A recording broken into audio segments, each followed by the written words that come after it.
التحق به الرشيد، وفيها عزل عبد الله بن الحسين العنبري عن قضاء البصرة، واستقضى خالد من طليق. Dia reject call aku. Berani وفي هذه السنة سخط المهدي على وزيره يعقوب بن داوود طهمان.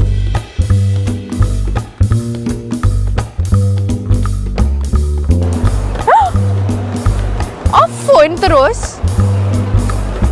Orang hasam betul.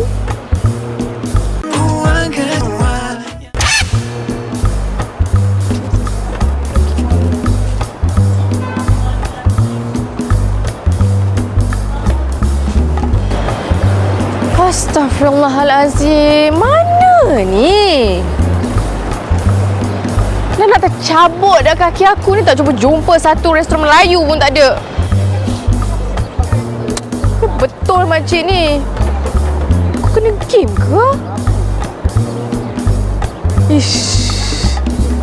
Dari hujung ke hujung tak ada pun.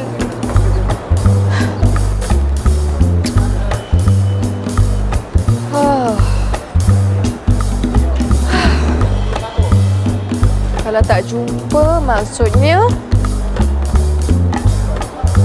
kena makan je lah apa yang ada ni.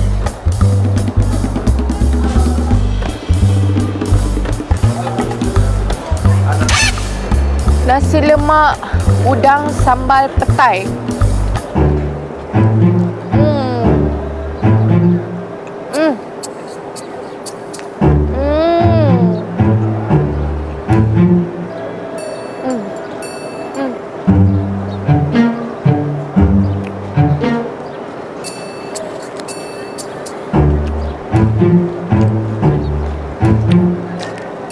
Ayam masak lemak cili api.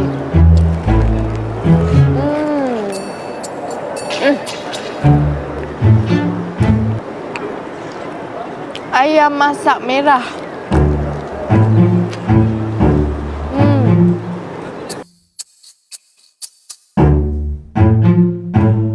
Assalamualaikum. Waalaikumsalam. Saya mesej awak bawa tak reti je saya cakap saya sesat kan? Kalau apa-apa jadi kat saya, awak tanggung? Saya dalam kelas tadi. Kan saya dah beritahu awak saya ada kelas. Saya pun pergi universiti jugalah. Boleh je saya nak jawab phone, jawab mesej semua. Astaghfirullahalazim. Macam manalah saya nak cakap dengan awak ni? Tak payah cakap apa-apa lah, dah terlambat. Saya naik taksi je, bye. Jap. Hello? Hello. Apa nama hotel kita tu? Awak nak... Okey, bye.